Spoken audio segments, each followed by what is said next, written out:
Well, hello. I am here with Lisa, and we are talking about her 5.5-month-old son who we just finished sleep coaching. So we are doing a sleep success journey and reflecting on everything. Thank you so much, Lisa, for being here today. What was life like with your 5.5-month-old before you called me? Life was hectic, to say the least. Sleep was just so broken. It, I mean, naps were naps were painful because once we eventually got him down by rocking him asleep, he would wake up within 20, 30 minutes. And since we wanted to make sure we were filling his sleep tank, we were constantly holding him for the rest of the naps, then maybe putting him back down, and then he'd wake up again. And we have a 4-year-old. And so when you're managing another child, also, it's really hard to have to leave another child when you're already trying to add another child to the dynamic, having to blatantly leave your toddler to tend to a newborn baby who's waking up constantly. Nighttime, I was constantly nursing to sleep, and he would wake up uncomfortable, have to burp. I would nurse him again. That would go on for a few hours, and then just random wake ups in the night, kind of sometimes with no rhyme or reason. And I eventually would just end up co-sleeping or bringing him into bed. And it was just exhausting. Right. And this was all happening kind of as you were about to finish your maternity leave too. So there was that pressure of things are not going well at night. Naps are really hard. I'm going back to work. The 4-year-old is always like, where's mom? Because you're always tending to the baby. So what made you then decide, or what was the inspiration of reaching out for help? Do you recall how you heard about me, or what made you say, I think I need help at this point? I think I called you at 3 months because that was right when I was going back to work, and things just didn't seem like they were getting better. I think there's a lot of instances, or no, I don't want to say problems necessarily, but just things in newborn life that you as a mom are kind of told to just write it out, it'll get better. Like, Yes. they'll figure it out, they're babies, they'll figure it out, they'll figure it out. And I kind of thought, as like the 12 week or 14 weeks is when I went back to work, there would have been some progress or some figuring out by that point, and there wasn't. And so I said, I better call somebody professionally to make sure two things. One, am I expecting too much? Like, Mhm. am I expecting my, like, too much for my baby to, like, is this normal for them to be Mhm. sleeping so broken like this? And then also of like, I also need reassurance that this is going to get better, to Mhm. talk to someone. So, and I had gotten a referral from a friend who had a friend who you had sleep trained, I think, two of their kids. And I know that it's really hard to, and maybe you can't sleep train a child before that rolling milestone, but I remember calling it 3 months because I was in such a desperate place that it was like, I need to just know that when I hit that milestone, there will be somebody to help me fix this problem. Right, right, right. And when we had that initial conversation, we discovered something super important that was adding to the complexity of your child's, broken sleep, was that he had undiagnosed silent reflux.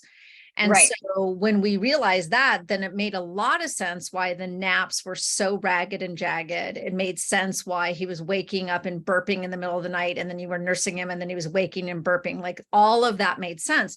So then it was kind of like an aha moment where we were like, oh, this isn't just newborn sleep. Oh, he'll grow out of it. It will get better, kind of like the way you were feeling. That's what initially you reached out because you just wanted some assurance. And then it was like, oh, I'm not crazy. Like, there is something different because you already had a 4-year-old. So you kind of already had a newborn life before.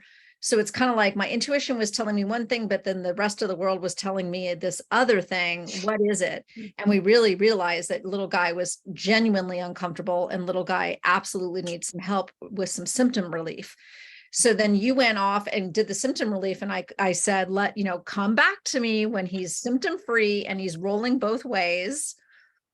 And he's through that 4 to 5 month sleep regression, because that is usually a very, very good time to consider teaching independent sleep skills once they've gone through that. And you, like, right on cue, you call me and you're like, Joanna, he's rolling both ways. He went through and we're symptom free. I'm ready. I'm ready. And at that point, you were back to work and you were in full flow. You were like, your long days commuting back to the office, the whole bit, right? Yeah. I was like, I don't think I even actually shared this with you before. I can remember our first call. Like, I was actually watching other testimonials on your website and I was in tears. I was like, I remember listening to all these other parents, like with their celebration calls. And I just remember being in tears and just thinking, oh my God, like, how am I going to be that parent? Like, how are we going to get there? Like, I'm so desperate to be there. And here I am. Like, I like really still can't believe it. Oh, but yeah, I honestly watched like multiple of the testimonials and I was just like, I remember I have a very distinct core memory of like bawling at my desk because I was just so, I was at my wit's end. You're trying to keep your family together. You're trying to keep your professional life together. And like, they're very, in sync or out of sync if sleep isn't there. Oh my gosh. Thank you for sharing that. And that is why, like, I think that's why I love to do these video testimonials. And why I'm so glad that you were willing to share your story and your success, because when you're in the thick of it and you're a smart, college educated, highly professional woman, already had another child, has a helpful husband, like you've got a nanny, like you have the wherewithal to be like, why can't I solve this? Right. And yet there you are, you're in the middle of it. Nothing's getting better. And you're thinking, if I can't solve this, how is some woman that I've never even met in person that I'm dealing with on Zoom going to be able to like, nuance into my life and correct this in a timely manner so that I get the relief that I want? That's what's so weird about this is like, it is possible. Like Lisa's here to tell you, I'm here to tell you that yes, somebody that you've never met in real life can absolutely help you. And we can actually have a good time during the process, right, Lisa? Like we have fun, right? Yeah, right. Totally.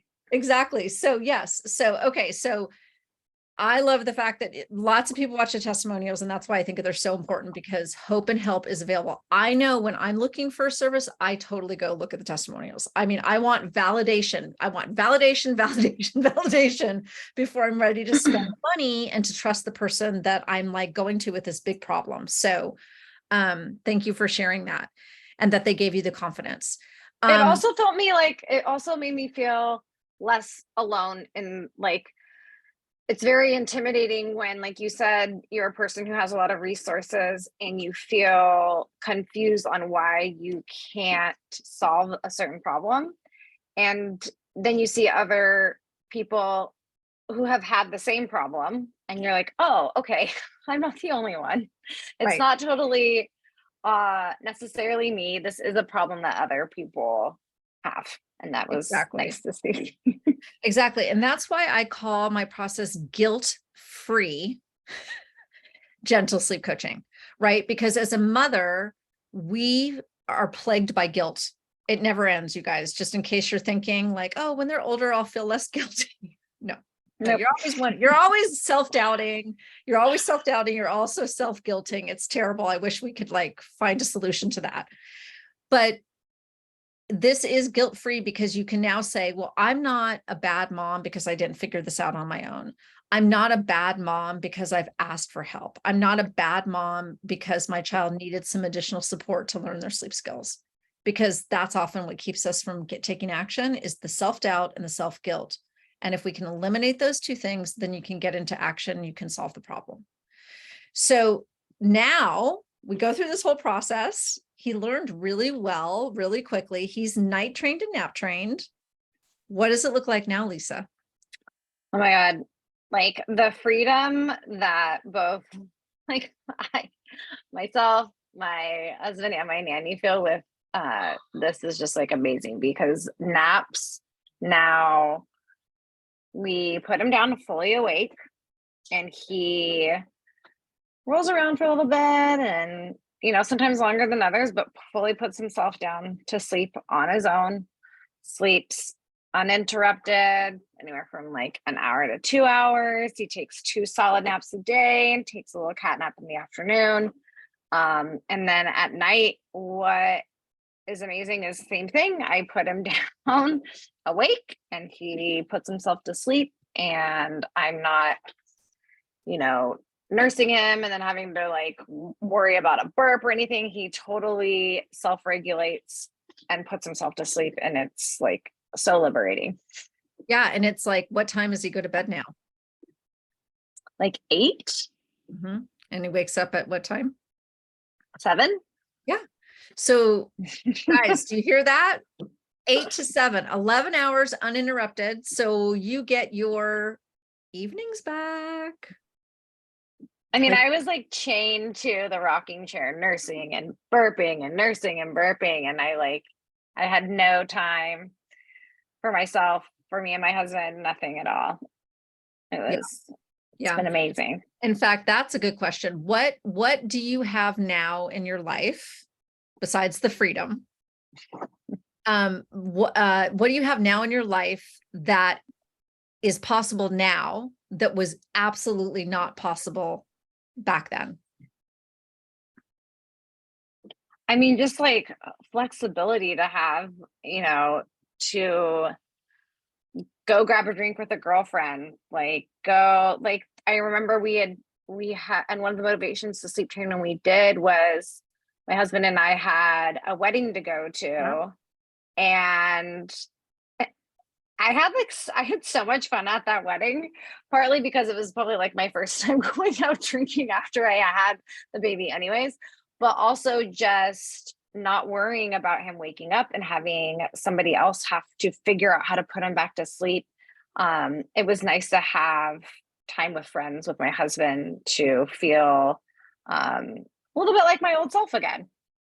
Exactly. Yeah. Because the grandparents came and were available to caretake him. And it was like, they put him down to sleep. He slept the whole night. You got to go to the wedding, the post party, the brunch the next day, like, beautiful present at the wedding, just to be present with all your friends. That's amazing. I love that. So what, if you met a parent, or a mom, and they were either afraid to sleep train, or they didn't understand what it was, or they were like, oh, it seems kind of like not a good thing, or it's like, kind of like, I don't want him to cry it out. And there's all this like feeling. What would you want them to know about the process? I mean, I think what I would want them to know is that doing this process is like you're giving your child a gift of restorative sleep that's going to transcend into them being a happier child.